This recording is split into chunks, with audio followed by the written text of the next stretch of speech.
الحمدللہ وکفا والصلاة والسلام علی عباده الذین اصطفى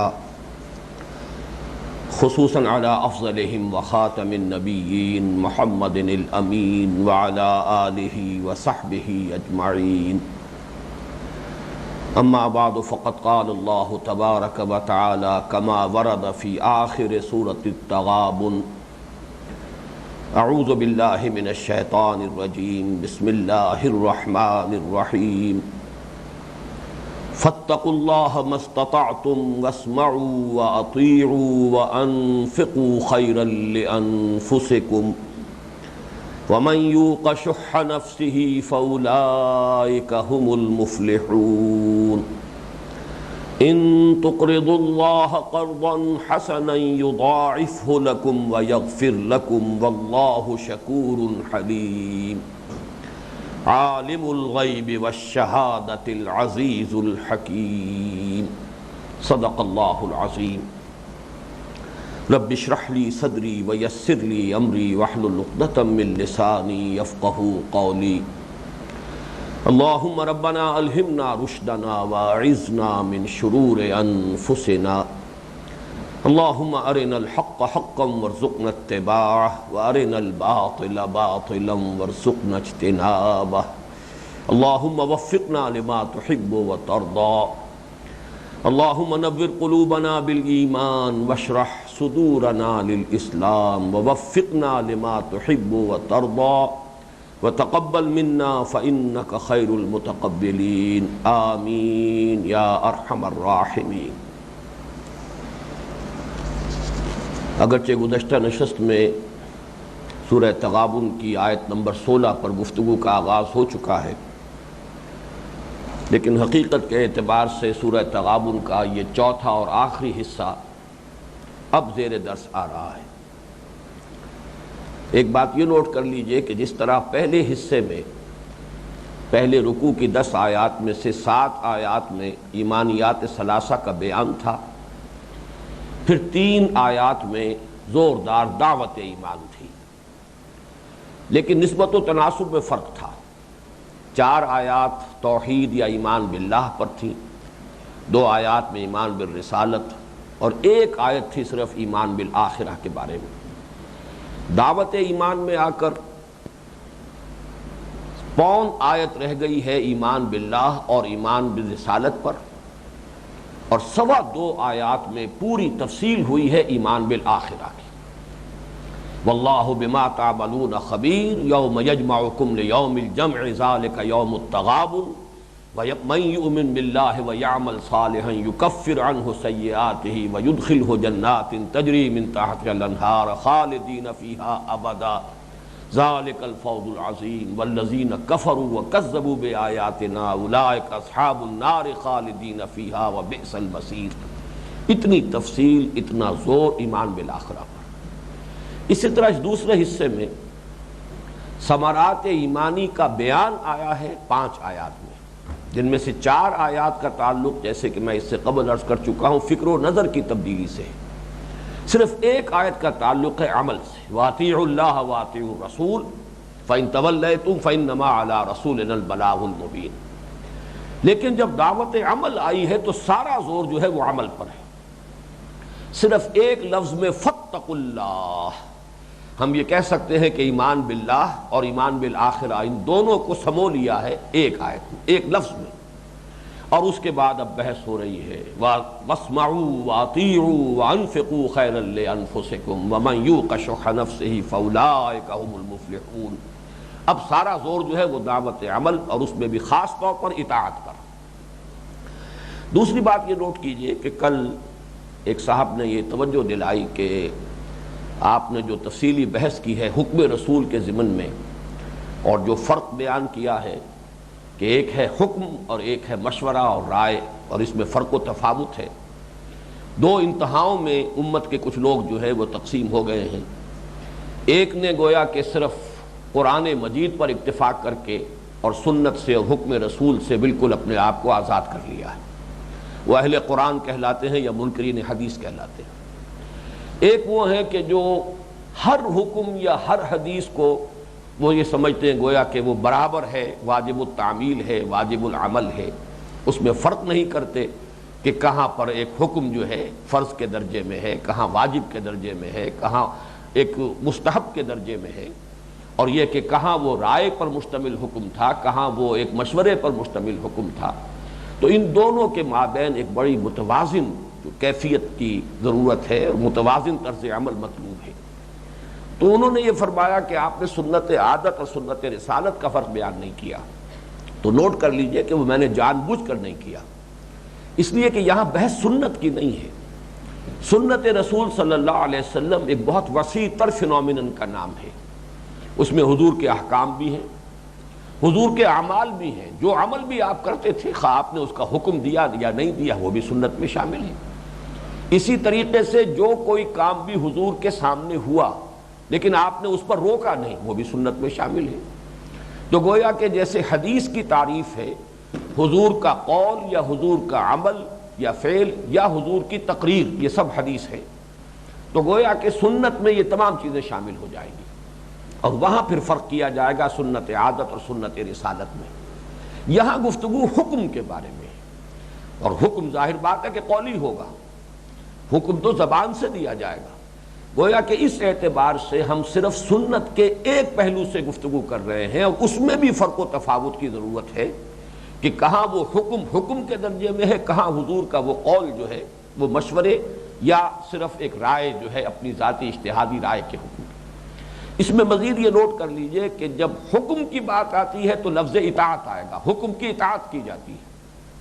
جب سنت کا لفظ آتا ہے تو اس کے لیے عام طور پر اتباع کا لفظ آتا ہے، اتباع سنت رسول صلی اللہ علیہ وسلم، اور اتباع کا دائرہ بہت وسیع ہے۔ اتباع جو ہے وہ تو سنت عادت میں بھی ہوگی، اس پر سارا دار و مدار محبت پر ہے، جس کو جتنی محبت ہوگی حضور سے، مثلا یہ کہ اگر وہ تہبند باندھتا ہے شلوار نہیں پہنتا، اس لیے کہ حضور صلی اللہ علیہ وسلم نے ساری عمر تہبند باندھا ہے، کبھی شلوار نہیں پہنی، تو یہ بھی محبت رسول کا ایک مظہر ہے، ہم اس کی بھی قدر کریں گے۔ تو سنت کے ساتھ لفظ اتباع آئے گا، لیکن یہ کہ یہاں جو گفتگو ہو رہی ہے وہ حکم کے بارے میں، اطیعوا اللہ واطیعوا الرسول، اور وہاں پر حکم کا لفظ جو ہے اس میں نے عرض کیا کہ اس میں فرق و تفاوت کیا جانا چاہیے کہ اس میں فرض کیا چیز ہے، اور کہاں حضور نے حکم دیا ہے، اور کہاں صیغہ امر تو استعمال ہوا ہے لیکن وہ ذاتی رائے یا مشورے کے درجے میں ہے۔ تیسری بات جو میں اس سے پہلے عرض کر چکا ہوں کہ یہ جو آیت نمبر 16 ہے جہاں سے اب دعوت عمل شروع ہو رہی ہے، اس آیت نمبر 16 کا اسلوب جو ہے یہ صرف ایک توجہ دلانے کے لیے ہے، اس کے حوالے سے بہت سی چیزیں ذہن میں مستحضر رکھی جا سکتی ہیں، جنہیں آپ کہتے ہیں مینٹل ایسوسیشنز، ذہن کے اندر کو رابطے قائم ہو جاتے ہیں، اس کے حوالے سے آپ اپنے ذہن کی گرفت میں بہت سی چیزوں کو لا سکتے ہیں اور انہیں پھر محفوظ کر سکتے ہیں کہ یہ قرآن مجید میں متعدد مرتبہ آیا ہے فلاح کے ساتھ، چار اوامر آئے ہیں، چار احکام، جیسے سورہ حج کی آیت ہے آخری سے پہلی، یا ایھا الذین آمنوا ارکعوا واسجدوا واعبدوا ربکم وافعلوا الخیر لعلکم تفلحون۔ اسی طرح سورہ آل عمران کی آخری آیت ہے یا ایھا الذین آمنوا اصبروا وصابروا ورابطوا واتقوا اللہ لعلکم تفلحون۔ اسی طرح کی آیت یہ ہے فاتقوا اللہ ما استطعتم واسمعوا واطیعوا وانفقوا خیرا لانفسکم ومن یوق شح نفسہ فاولئک هم المفلحون۔ ایک مجھے کل کی غلطی کی بھی اصلاح کرنی ہے، اس لیے کہ فاتقوا اللہ ما استطعتم پر جب گفتگو ہو رہی تھی تو اس کے مختلف پہلوؤں پر گفتگو کے بعد آخری بات یہ آئی تھی کہ اس آیت کا ایک ظاہری ٹکراؤ ہے سورہ آل عمران کی آیت نمبر 102 سے۔ وہاں فرمایا گیا یا ایھا الذین آمنوا اتقوا اللہ حق تقاتہ، اہل ایمان اللہ کا تقوی اختیار کرو جتنا کہ اس کے تقوی کا حق ہے۔ یہاں فرمایا گیا کہ فاتقوا اللہ ما استطعتم، تقوی اختیار کرو اللہ کا جتنا تمہاری حد استطاعت میں ہے، حد امکان میں ہے۔ تو بظاہر اس میں ایک تضاد ہے، ایک فرق و اختلاف ہے۔ اس کے ضمن میں نے ایک رائے آپ کو بتائی تھی کہ سعید ابن جبیر اور ابو العالیہ کی رائے یہ ہے، چونکہ عبارت یہ تھی کہ ان ھذہ الآیۃ منسوخۃ، کہ یہ آیت منسوخ ہے، لیکن وہاں در حقیقت ان کی رائے ہے سورہ آل عمران کی آیت نمبر 102 کے بارے میں، کہ وہ جو آیت ہے وہ منسوخ ہوئی ہے اس آیت سے فاتقوا اللہ ما استطعتم سے۔ یہ رائے ہے جو میں نے کل برعکس بیان کر دی تھی، اس لیے کہ میں درس دے رہا تھا اس آیت کا فاتقوا اللہ ما استطعتم، تو جو الفاظ آئے کہ ان ھذہ الآیۃ منسوخۃ، تو میرا ذہن جو ہے اس کی طرف منتقل ہوا کہ آج ھذہ کا اس میں اشارہ جو ہے وہ اس آیت مبارکہ کے بارے میں۔ یہ بات غلط تھی جو میں نے کل کہی ہے، اس کی تصحیح کر لیجئے کہ در حقیقت یہ حضرت سعید ابن جبیر اور حضرت ابو العالیہ کی رائے جو ہے وہ یہ ہے کہ فاتقوا اللہ ما استطعتم سے منسوخ ہو گئی ہے، منسوخ الحکم کہا جائے گا اسے، وہ آیت کے یا ایھا الذین آمنوا اتقوا اللہ حق تقاتہ، اللہ تعالیٰ کا تقوی کا حق ادا کرنا کسی انسان کے بس میں نہیں ہے، اور یہاں فرمایا گیا جتنا حد امکان میں ہے، تو یہ قابل عمل بات ہے۔ لیکن جیسے کہ دوسری رائے میں نے عرض کی تھی، اور وہی اصل میں صحیح نتیجہ ہے جس کی کہ میں نے تصویب کی تھی، تائید کی تھی، اور اسے میں نے صرف اپنی تعبیر جو ہے ذرا مختلف اس میں کی تھی، وہ حضرت عبداللہ ابن عباس کی رائے ہے۔ وہ کہتے ہیں کہ اتقوا اللہ حق تقاتہ بھی محکم ہے، منسوخ نہیں ہے، وہ بھی اپنی جگہ پر قائم ہے۔ چنانچہ ان کے الفاظ یہ ہیں قال لم تنسخ ولکن حق تقاتہ ان یجاہدوا فی سبیل اللہ جہاد حق جہادہ ولا تاخذہم فی اللہ لومۃ لائم ویقوموا بالقسط ولو علی انفسہم وآبائہم وابنائہم۔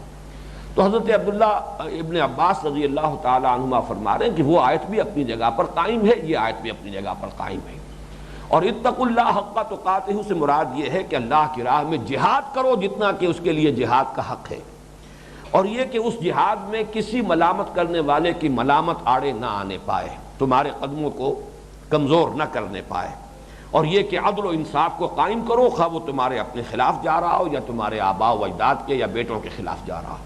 تو یہ انہوں نے تعبیر کی ہے، جس کو میں نے یوں تعبیر کیا، بات وہی ہے نتیجے کے اعتبار سے کہ ایک میں اصولی بات کہی جا رہی ہے حق تقاتہ، ایک میں عملی بات کہی گئی ہے کہ عمل تو انسان کر سکتا ہے اپنی امکانی حد تک ہی، یا اس کو بہت عمدگی سے کہہ سکتے ہیں کہ ایک میں آئیڈیلزم ہے اور ایک میں پریگمیٹزم ہے یا ریئلزم ہے۔ آئیڈیل تو یہی ہونا چاہیے کہ حق تقاتہ، حتی الامکان انسان اللہ کے تقوی کا حق ادا کرے، لیکن ظاہر بات ہے کہ عملاً تو وہی ہوگا کہ جو انسان کے امکان میں ہے، اپنے حدود سے باہر انسان نہیں نکل سکتا، حد امکان سے باہر نہیں جا سکتا۔ اس ضمن میں مجھے خیال آیا کہ چونکہ تقدیر کے مسئلے پر اس سورہ تغابن کے درس کے ضمن میں خاص مفصل گفتگو ہو چکی ہے، تو ایک حدیث میں آپ کو اور بھی سنا دوں جو متفق علیہ ہے اور جس کا تعلق اس حق تقاتہ اور ما استطعتم سے ہے۔ ایک آئیڈیل بات ہے اور ایک ہے کہ جو عملی بات ہے، جو ہو سکتی ہے، جو ممکن ہے، ممکن العمل، اور ایک ہے کہ جو مقصود کے درجے میں ہے کہ آپ کا مطلوب و مقصود اور آئیڈیل یہ ہونا چاہیے۔ اس حدیث کے راوی حضرت علی ہیں رضی اللہ تعالی عنہ، عن علی قال قال رسول اللہ صلی اللہ علیہ وسلم، یہ بخاری اور مسلم دونوں کی روایت ہے۔ حضور نے فرمایا ما منکم من احد الا وقد کتب مقعدہ من النار ومقعدہ من الجنہ، تم میں سے کوئی شخص ایسا نہیں ہے جس کا ٹھکانہ جہنم میں یا جنت میں معین نہ ہو چکا ہو۔ اس سے مراد اصل میں کیا ہے؟ وہی جو میں عرض کر چکا ہوں، علم خداوندی میں تو معلوم ہے میں کیا کروں گا اور میرا انجام کیا ہوگا، علم خداوندی میں معلوم ہے کہ فلاں کا، زید کا، بکر کا وہ کیا کرے گا اور اس کا انجام کیا ہوگا۔ اس اعتبار سے تو گویا کہ وہ لکھا ہوا ہے، علم خداوندی وہ کتاب ہے جس پر تفصیلی گفتگو ہو چکی ہے۔ اس پر صحابہ نے ایک بات کہی جو ہم میں سے بھی ہر شخص کے ذہن میں آئے گی، اور اللہ تعالیٰ انہیں اجر و ثواب عطا فرمائے جنہوں نے یہ جو چیزیں امکانی وساوس جو ذہن میں آ سکتے ہیں ان کو بیان کیا، اور ان کے بیان کی وجہ سے پھر ہمیں وہ حکمت کے، معرفت کے اور ہدایت کے وہ موتی ملے کہ جو حضور نے جواباً ارشاد فرمایا، عطا فرمائے۔ قالوا یا رسول اللہ افلا نتکل علی کتابنا وندع العمل، انہوں نے کہا اللہ کے رسول تو پھر کیا ہم اپنی اس تقدیر پر اور جو نوشتہ ہے، ہمارا نوشتہ قسمت ہے، کیا ہم اس پر توکل نہ کریں، اسی پر بس بھروسہ کر لیں اور اپنا عمل جو ہے وہ چھوڑ دیں؟ یہ محنت، بھاگ دوڑ، سعی و جہد یہ کاہے کے لیے پھر؟ قال صلی اللہ علیہ وسلم، اب حضور نے ارشاد فرمایا اعملوا فکل میسر لما خلق له، عمل کرو حتی الامکان، جد و جہد کرو، بھاگ دوڑ کرو، لیکن ظاہر بات ہے کہ ہر ایک کے لیے امکان اتنا ہی ہوگا جس کے لیے وہ پیدا کیا گیا ہے۔ اس میں ذہن میں رکھیے کہ میں نے جو بات عرض کی تھی کہ قدر کا لفظ جو آتا ہے، ایمان بالقدر، قدر کے معنی اندازہ مقرر کرنا بھی ہے۔ سبح اسم ربک الاعلی الذی خلق فسوی والذی قدر فہدی، یہ جو اندازہ ہے اللہ نے ہر نوع کا بھی ایک اندازہ معین کر دیا ہے. چڑیا چھوٹی سی ہے، اڑ رہی ہے فضاؤں کے اندر. انسان اس قدر صاحب صلاحیت اڑ نہیں سکتا. جہاز ایجاد کر لے، راکٹ ایجاد کر لے، ان کے حوالے سے خلا میں چلا جائے، اڑ نہیں سکتا. یہ اس کی تقدیر ہے، اندازہ ہے. پتنگے اڑ رہے ہیں لیکن انسان اڑ نہیں سکتا. انسان جو ہے وہ پانی میں جی نہیں سکتا، مچھلیاں جو ہیں وہ وہاں جی رہی ہیں، ان کے لیے وہی زندگی ہے. تو ایک قدر ہے نوع کی. اسی طرح ہر فرد کے لیے بھی ایک قدر ہے. اسی کو قرآن وسعت بھی کہتا ہے. اسی کو قرآن کہتا ہے کہ لا یکلف اللہ نفسا الا وسعہا. اسی کو کہا گیا قل کل یعمل علی شاکلتہ. ہر فرد کی بھی ایک لمٹس معین ہے، جس کو انگریزی میں آپ کہتے ہیں کہ one cannot outgrow his skin.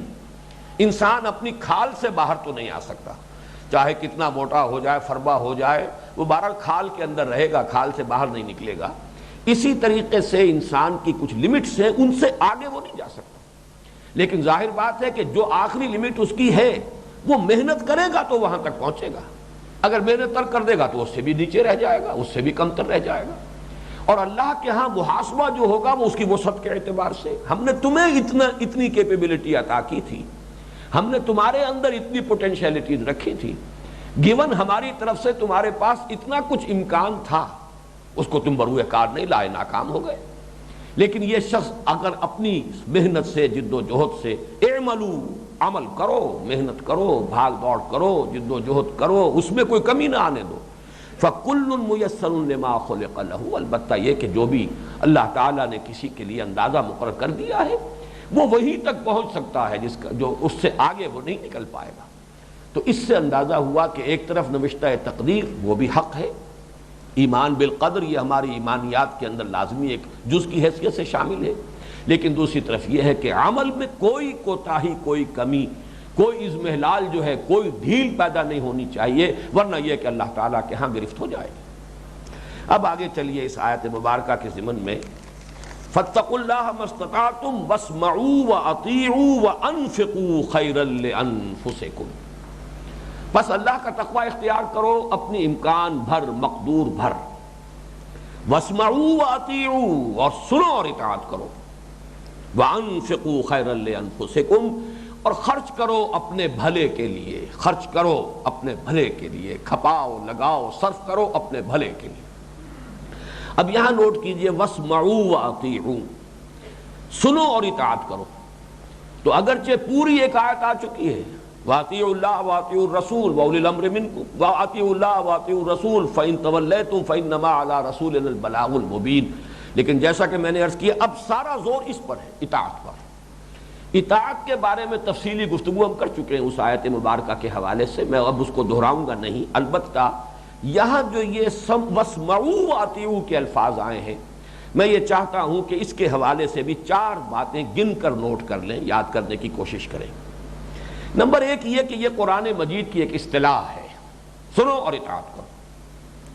چنانچہ 4 مقامات پر قرآن مجید میں یہ جوڑا اسی طرح آیا ہے. سورہ بقرہ کی جو آخری سے پہلی آیت ہے، اور یہ 2 آیتیں وہ ہیں، آخری 2 آیتیں جن کے بارے میں روایت یہ کہ یہ شب معراج میں عطا ہوئی ہیں حضور کو صلی اللہ علیہ وسلم. اگرچہ مدنی صورت ہے سورہ بقرہ اور پوری کی پوری صورت مدنی ہے، لیکن یہ 2 آیتیں اس اعتبار سے مکی شمار ہوں گی کہ دور مکی میں معراج کا واقعہ پیش آیا ہے، اور اس وقت وہاں امت کے لیے تحفے کے طور پر یہ 2 آیتیں دی گئیں.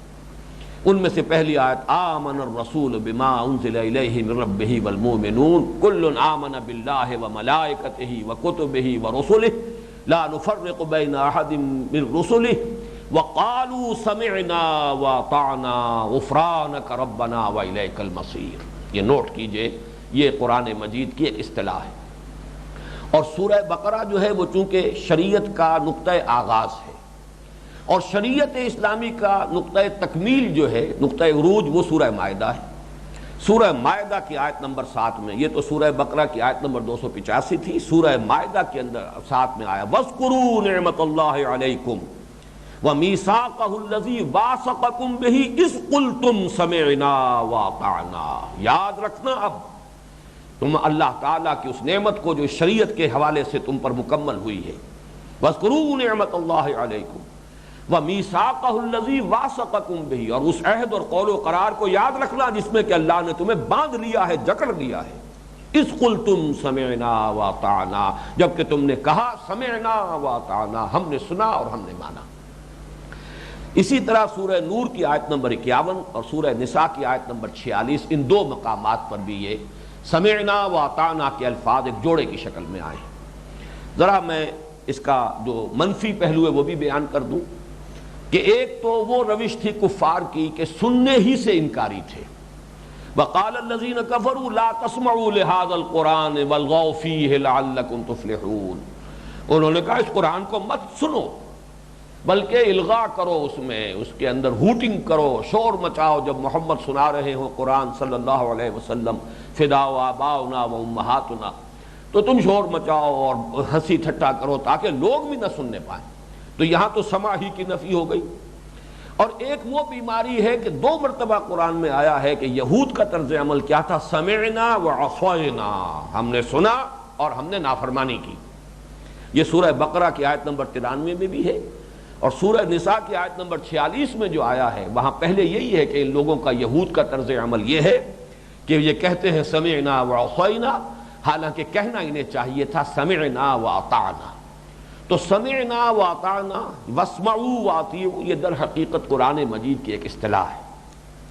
دوسری بات یہ نوٹ کیجئے کہ اس اصطلاح سے اور اس اسلوب سے پیش نظر کیا ہے. واسمعوا واطیعوا، سنو اور اطاعت کرو. اس میں در حقیقت امیڈیٹ اطاعت، سنتے ہی اطاعت کا لازم ہو جانا. بیچ میں ایک ہوتا ہے کہ ایک بات میں سنوں، میری سمجھ میں آئے تو مانوں، یہ ایک سننے اور ماننے میں درمیان میں میری سمجھ حائل ہو گئی. اگر تجزیہ کریں گے تو یہ گویا کہ آپ اس حکم کو نہیں مان رہے، اپنی سمجھ کو مان رہے ہیں، اس لیے کہ آپ نے اس حکم کو مانا جو آپ کی سمجھ میں آ گیا. تو گویا کہ اصل مطاع تو آپ کی سمجھ ہوئی. یا جیسے میں کہا کرتا ہوں کہ اگر کوئی چیز آپ کے نفس کو پسند آئی، اللہ کا حکم نفس نے بھی اوکے کر دیا، گرانٹڈ، تو آپ نے مان لیا. تو اطاعت تو نفس کی ہو رہی ہے، اللہ کی کہاں ہو رہی ہے؟ اللہ کی اطاعت رسول کی اطاعت کی جائے گی، خواہ سمجھ میں آئے خواہ نہ آئے. جب اللہ کا حکم ہے تو ماننا ہے، جب اس کے رسول کا حکم ہے تو ماننا ہے. تو واسمعوا واطیعوا یا سمعنا واطعنا یہ اسلوب ہے جس میں کہ ایک انسٹنٹینیس انداز، فوراً سنو اور مانو، ایک سپونٹینٹی کی کیفیت کہ سنتے ہی ماننا انسان سمجھے کہ لازم ہو جائے. تو واسمعوا واطیعوا، سنو اور مانو، امیڈیسی اس کے اندر ہونی چاہیے. اور اس میں اپنی سمجھ میں آنا یا نہ آنا اس کا سوال ہی ذہن سے اور درمیان سے نکل جانا چاہیے، وہ اطاعت مطلوب ہے.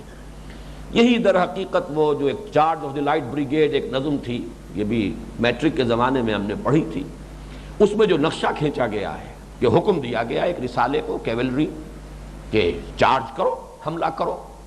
اب ہر شخص کو معلوم تھا کہ کسی نے غلط حکم دیا ہے. someone has blundered.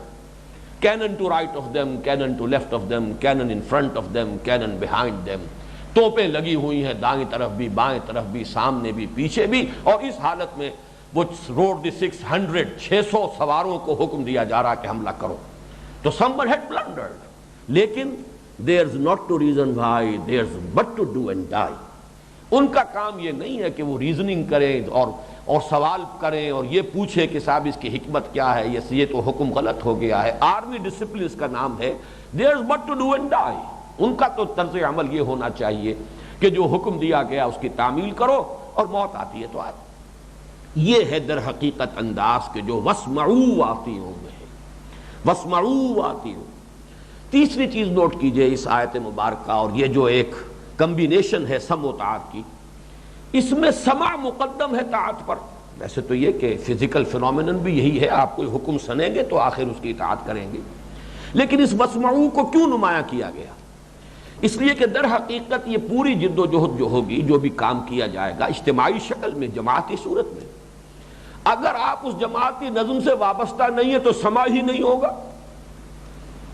جیسے حضور صلی اللہ علیہ وسلم کے احکام صادر ہوتے تھے خطبات جمعہ میں، کوئی اور تو ذرائع نہیں تھے، کوئی بھی آپ کے ہاں ریڈیو نہیں تھا، کوئی ٹیلی گراف نہیں ہے، کوئی ٹیلی ویژن نہیں ہے، کوئی ٹیلی فون نہیں ہے، کوئی اخبارات نہیں ہے، کوئی اور ذرائع رسل و رسائل ہے ہی نہیں، کوئی ذرائع ابلاغ نہیں. جمعے کے خطبے میں آپ خطاب کر رہے ہیں، احکام دے رہے ہیں. اب جو شخص جمعے میں آتا ہی نہیں، اس کا سماع ہی نہیں ہوا، تو وہ اطاعت کیسے ہوگی؟ تو جب تک اس نظم کے ساتھ وابستگی نہ ہو، یہی وجہ آپ کو معلوم ہے کہ آپ نے خطبے میں اپنے منبر پر یہ کہا کہ یہ لوگ جو ہیں یہ جمعوں سے جو رہ جاتے ہیں اور ان میں شرکت نہیں کرتے، تو یہ کہ وہ باز آ جائیں اس سے، ورنہ یہ کہ اس بات کا اندیشہ ہے کہ اللہ ان کے دلوں پر مہر کر دے گا۔ ختم اللہ علی قلوبہم وعلی سمعہم وعلی ابصارہم غشاوہ، وہ جو بدترین کافروں کی جو سزا ہے وہ سزا ملے گی۔ اسی طریقے سے کوئی انقلابی جماعت ہے، کوئی اسی مقصد کے حصول کے لیے کام کرنے کے لیے، اگر آپ اس سے پیوست نہیں ہیں، اگر اس کے ساتھ چمٹے ہوئے نہیں ہیں، اس کے نظم کے ساتھ وابستگی نہیں ہے، تو یہ تو ممکن ہی نہیں ہوتا کہ ایک ایک آدمی کے گھر جا کر اور اس کے پیچھے جو ہے، یہ تو عدالتی سمن تو ہوتے ہیں کہ ان کی تعمیل کرانی جائے ضروری ہے، یہ حکومتی اس وسائل و ذرائع کے تحت تو ہو سکتے ہیں۔ اور آپ کو معلوم ہے کہ ابھی 14 اگست کے جلسے کے سلسلے میں سارا مسئلہ اس پر ہوا کہ اس سمن کی تعمیل نہیں ہو سکی، تو جسٹس افراز صاحب نے یہ فیصلہ کیا کہ جب تک میں فریق ثانی کو سن نہ لوں میں حکم دے نہیں سکتا۔ آپ نہیں کرا سکے، آپ کی ایڈمنسٹریشن جو ہے حکم کی تعمیل نہیں، سمن کی تعمیل نہیں کرا سکی، تو آپ کی کوتاہی ہے۔ تو واقعہ یہ ہے کہ حکومتی سطح پر تو پھر بھی یہ کہ وہ وسائل موجود ہیں، لیکن یہ ہے کہ کوئی جماعتی انقلابی جماعتی نظام اگر ہے تو اس میں یہ تو کام نہیں ہو سکتا کہ کوئی ہر کارے اور پیادے جو ہیں وہ حکم لیے پھر رہے ہیں ہر شخص کی تلاش میں اور اس سے تعمیل کرائیں۔ وہ تو جب تک پیوستہ نہ ہو، یہ لفظ بار بار میرے زبان پر اس لیے آتا ہے کہ بڑا پیارا وہ مصرع ہے اقبال کا، پیوستہ رہ شجر سے امید بہار رکھ۔ پتا جب تک درخت کے اندر لگا ہوا ہے در حقیقت اسی وقت تک وہ درخت کا حصہ ہے، جڑ سے لے کر اور چوٹی کا پتا جو ہے اس کے مابین میں بھی ایک رابطہ قائم ہے، جڑ سے جو پانی اور جو غذا لے کر جو بھی اس کے اندر چڑھ رہا ہے وہ پتے آخری پتے تک پہنچ جائے گا۔ لیکن اگر وہ تعلق منقطع ہو گیا تو ظاہر بات ہے اب آپ نظم میں نہیں ہیں، وہ تو کٹی ہوئی پتنگ ہے جس کی ڈور کٹ چکی ہے، یہ وہ پتا ہے کہ جو اپنے درخت سے علیحدہ ہو چکا ہے۔ اسی کو میں پیوستگی کہہ رہا ہوں، اور اسی کے لیے الفاظ استعمال ہو سکتے ہیں منسلک ہونا۔ یہ سلک جو کہتے ہیں یہ در حقیقت پرو لینا ہے، منسلک ہو جانا، پرویا جانا۔ ہار میں اگر موتی پروئے گئے ہیں تو وہ ہار ہے، اگر وہ ڈور ٹوٹ گئی تو وہ ہار نہیں ہے، پھر تو وہ منتشر موتی ہے۔ اسی طریقے سے منسلک ہو جانا، ملتزم ہو جانا، ملتزم التزام کے معنی چمٹ جانا، چمٹے ہوئے رہو، پیوستہ رہو شجر سے امید بہار رکھ۔ یہ ہے در حقیقت یہ سمع کو مقدم رکھنے کا، ورنہ اس کو نمایاں کرنے کی ضرورت نہیں۔ ظاہر بات ہے کہ اطاعت کا مرحلہ آتا ہی سننے کے بعد ہے، تو وہ تو خود بخود انڈرسٹوڈ ہے۔ کیا وجہ ہے کہ یہ اصطلاح، اسی لیے میں نے اتنا وقت لگایا کہ یہ بات واضح کر دوں، یہ اصطلاح ہے ایک دین کی، اور اس اصطلاح کے حوالے سے بات سمجھیے کہ سمع مقدم اور اس کے بعد لازم ہو جائے گا، سنتے ہی اس کے اوپر تعمیل، اس حکم پر عمل کرنا یہ لازم ہو جائے گا۔ چوتھی اور آخری بات اس میں سمجھیے کہ اس سمع و طاعت کو نبی اکرم صلی اللہ علیہ وسلم نے ایک بیعت کی شکل دی ہے۔ اگرچہ حضور صلی اللہ علیہ وسلم رسول تھے، جو ایمان لے آیا حضور پر اس پر آپ کی اطاعت فرض تھی، جیسے کہ میں گزشتہ نشست میں عرض کر چکا ہوں، ما کان لمؤمن ولا مؤمنۃ اذا قضى الله ورسوله امرا ان يكون لهم الخيرۃ من امرهم۔ یہ تو رسالت پر ایمان کا لازمی تقاضا ہے۔ اس کے باوجود اس سمع و طاعت کی اہمیت کو واضح کرنے کے لیے جب ایک جماعتی نظام بنا ہے تو آپ نے بیعت لی ہے باقاعدہ۔ وہ ذرا میں چاہتا ہوں کہ وہ احادیث یہاں پر اب لگا دی جائیں۔ یہ دو حدیثیں ذرا اچھی طریقے سے سمجھ لیجئے۔ ایک حدیث وہ ہے جو ذرا نیچے لکھی ہوئی ہے، عن الحارث الاشعری رضی اللہ تعالی عنہ قال قال رسول اللہ صلی اللہ علیہ وسلم آمرکم بخمس بالجماعت والسمع والطاعت والہجرت والجہاد فی سبیل اللہ۔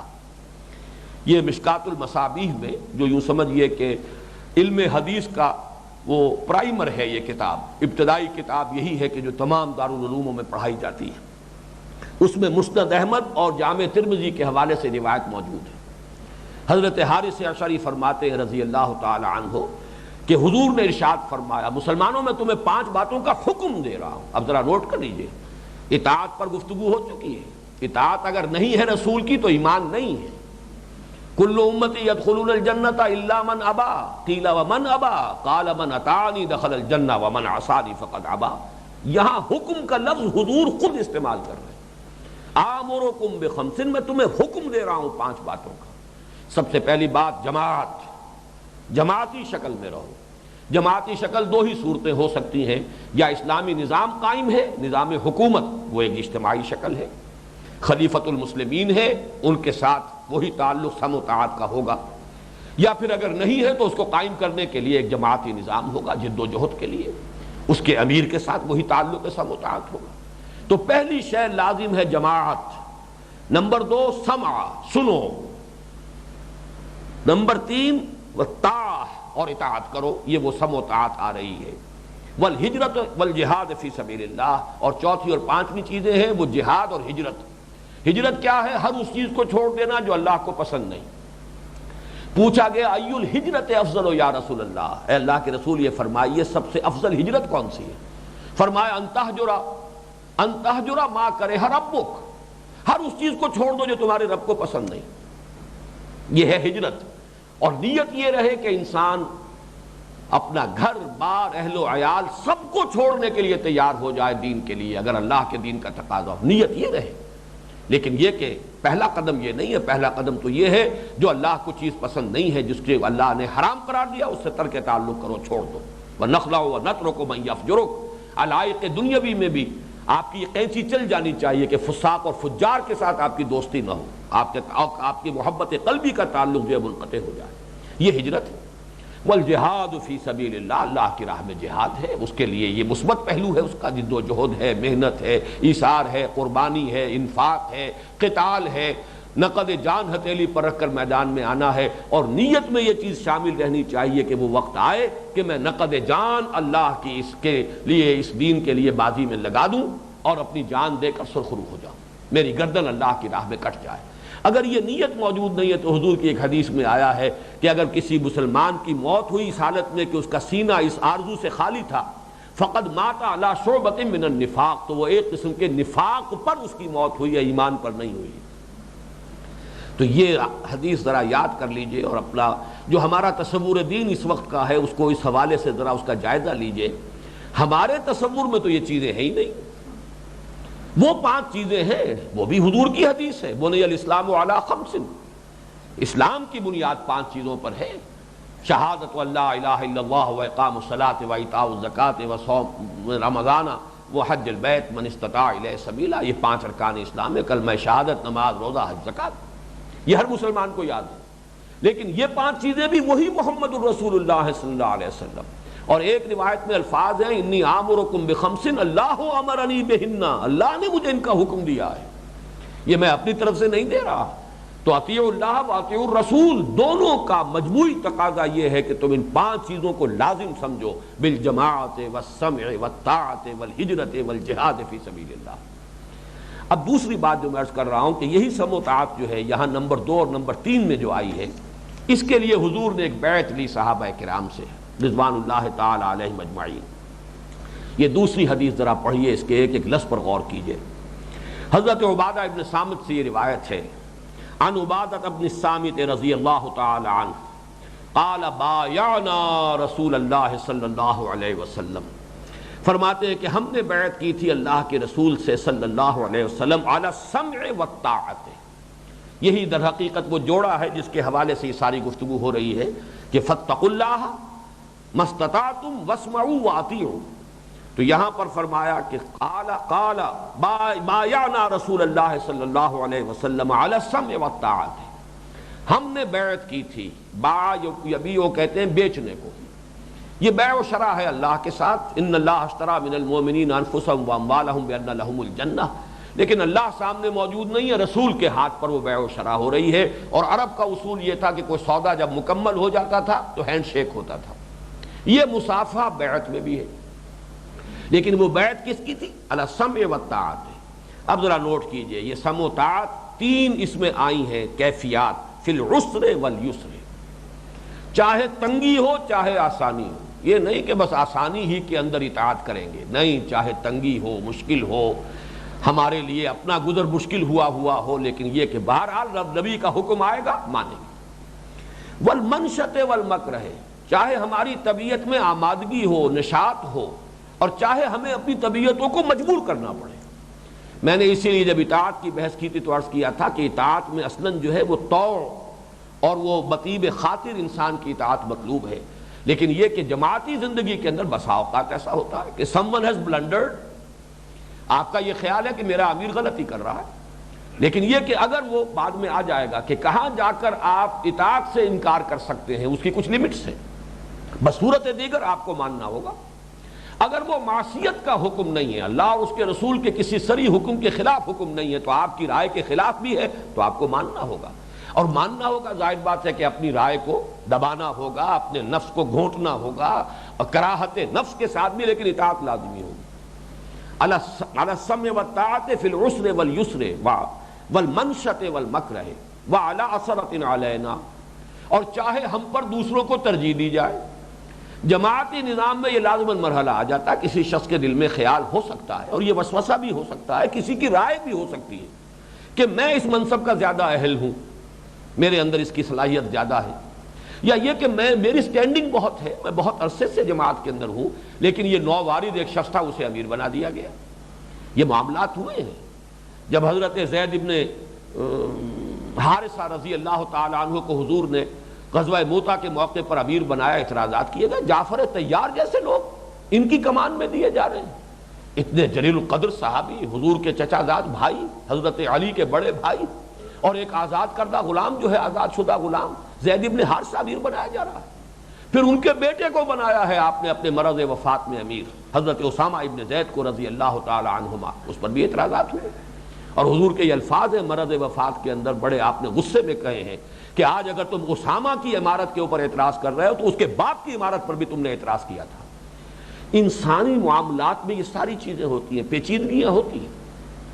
لہذا یہ سارے اعتراضات وہ بیعت جب حضور نے لی ہے تو پہلے ہی گویا کہ ان کو باندھ لیا ہے. وَعَلَىٰ عَثَرَةٍ عَلَيْنَا، یہ صاحب امر کا فیصلہ ہے کہ وہ کس کے حوالے کوئی ذمہ داری کرتا ہے. یہ امیر کا اختیار ہے، تو چاہے ہم پر دوسروں کو ترجیح دی جائے ہم اطاعت کریں گے. اچھا، ترجیح دی جائے گی کس چیز میں؟ جنہیں امیر بنایا جائے گا ایک ماتحت عمراء کا نظام ہوگا نا، جیسے کہ ہم اطاعت پر بھی گفتگو کر چکے. حضور کے زمانے میں بھی ماتحت عمراء تھے. آپ نے کوئی جیش بھیجا ہے، اس میں کسی کو سپہ سالار بنایا.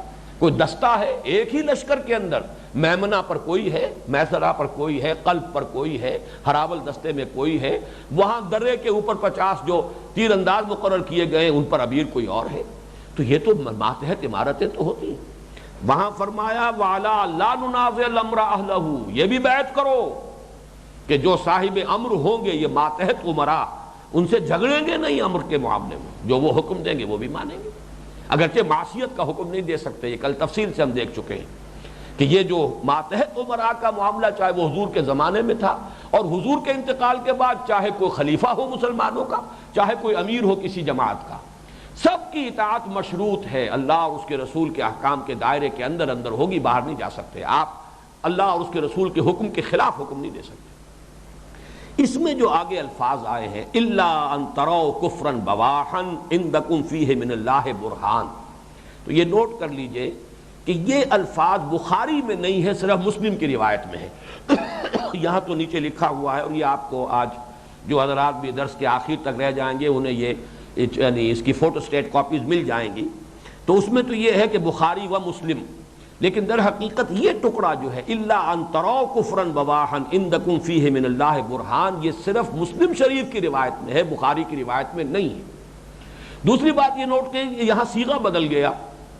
اب تک صیغہ ہے بیعت کرنے والوں کی طرف سے، بایعنا رسول اللہ صلی اللہ علیہ وسلم علی السمع والطاعۃ فی العسر والیسر والمنشۃ والمکرہ وعلی اثرۃ علینا وعلی لا ننازع الامر اہلہ. لیکن یہاں معلوم ہوتا ہے کہ حضور نے یہ الفاظ ایڈ کیے الا ان تروا کفرا بواحا، سوائے اس کے کہ تم دیکھو کوئی کھلا کھلا کفر، عندکم فیہ من اللہ برہان، جس کے لیے تمہارے پاس اللہ کی طرف سے سند موجود ہو، دلیل موجود، ثابت کرنا ہوگا تمہیں کہ یہ کتاب و سنت کے منافی ہے، یہ اللہ کے حکم کے خلاف ہے، یہ کفر ہے اس لیے میں نہیں مانوں گا. جیسے کہ وہ معاملہ آیا تھا کہ امیر نے کہا خودکشی کا حکم دیا، کود جاؤ اس آگ کے گڑھے کے اندر، انہوں نے ماننے سے انکار کر دیا. حضور نے تصنیف فرمائی کہ صحیح کیا انہوں نے، اگر وہ کود گئے ہوتے کبھی اس آگ سے نکلنا نصیب نہ ہوتا، خودکشی کی موت ہوتی. تو اس اعتبار سے یہ ٹکڑا معلوم ہوتا ہے حضور نے اضافہ کروایا ہے الا ان تروا کفرا بواحا عندکم فیہ من اللہ برہان.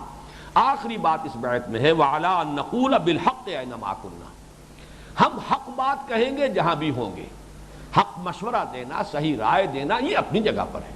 اس کا تو ایک نظام بنانا پڑے گا، اس کے بغیر کوئی جماعتی زندگی صحیح رہ نہیں سکتی، صالح رہ نہیں سکتی. ایک تحکمانہ انداز نہیں ہونا چاہیے، مشورے سے کام ہونا چاہیے، اس کے لیے نظام ہونا چاہیے. بیعت کی تنظیم بیعت کی بنیاد پر بھی بنے گی تو اس میں بھی یہ مشورے کا نظام قائم کرنا لازم ہے. لا نخاف فی اللہ لومۃ لائم، اور ہم نہیں ڈریں گے اللہ کے معاملے میں کسی ملامت کرنے والے کی ملامت سے. یعنی یہ کہ کوئی شخص یہ سمجھے کہ میں کیا، میری حیثیت کیا، میں کچھ کہوں گا لوگ ہنس پڑیں گے. نہیں، ڈرنا نہیں چاہیے. جو رائے ہے دیانت کے ساتھ دے دو. البتہ اسلام کے نظم جماعت میں فیصلہ جو ہے پھر وہ کاؤنٹنگ آف ووٹس سے نہیں ہوتا، گنتی سے نہیں ہوتا کہ از مغز دو صدخر فکر انسان نمی آیت. 200 گدھوں کے دماغوں سے ایک انسان کا دماغ وجود میں نہیں آتا. سیدھی سیدھی بات ہے. گریز دستر جمہوری غلام پختہ کار شو، یہ جو مغرب کا تصور ہے کاؤنٹنگ آف ووٹس کا، اس سے بچو.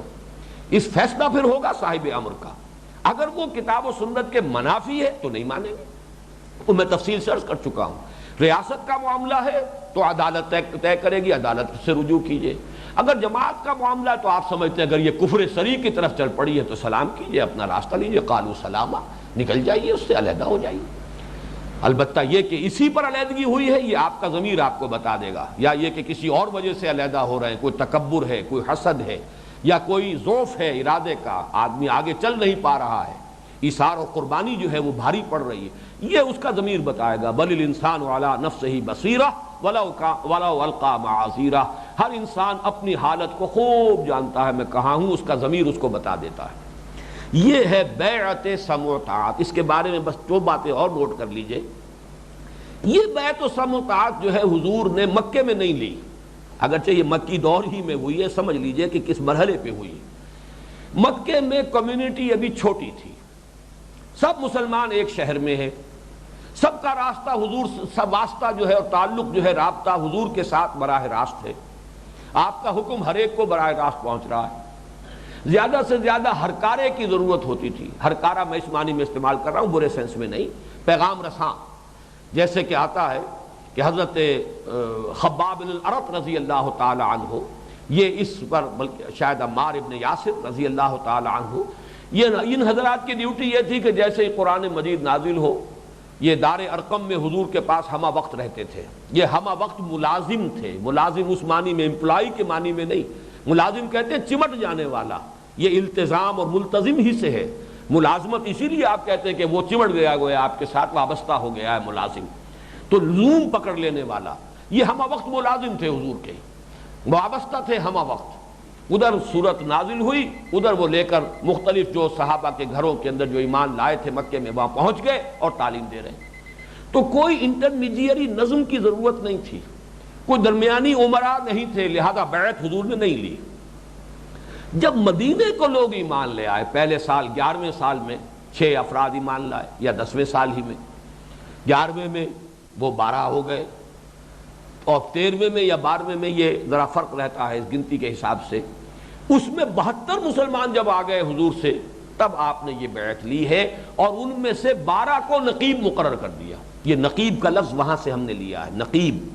اور یہ قرآن مجید میں بھی ہے. بنی اسرائیل کے بھی 12 قبیلے تھے، ان میں بھی 12 نقبات تھے، ہر قبیلے کے اوپر ایک نقیب. نقیب کہتے ہیں خبرگیری کرنے والا، دیکھ بھال کرنے والا، نگرانی کرنے والا. تو حضور نے 72 میں سے 12 کو گویا کہ ہر ایک کے حوالے 5 مسلمانوں کو کر دیا کہ ان کے حالات کی خبرگیری کرو گے، نگرانی کرو گے. اب ظاہر بات ہے کہ حضور سے براہ راست رابطہ نہیں، وہ تو اگلے سال حج ہی کے موقع پر آئیں گے تو ملاقات ہوگی. اس وقت یہ بیعت لی گئی ہے. تو گویا کہ در حقیقت یہ بیعت ایک ایسی جماعت کے قیام کے لیے ہے کہ جس میں درمیانی کچھ عہدیدار، درمیانی امراء کو بھی انٹروین کرنا ہے، اور براہ راست جو حضور صلی اللہ علیہ وسلم کے ساتھ رابطہ ہے وہ ہر ساتھی کا، ہر صاحب ایمان کا موجود نہیں ہے. چنانچہ یہی حدیث ہے جس کو ہم نے تنظیم اسلامی کے لیے بنیاد بنایا ہے، اور اس حدیث کے اندر میرا دعویٰ یہ ہے مکمل دستور صرف اس ایک حدیث کے اندر موجود ہے اس نظم جماعت کے لیے.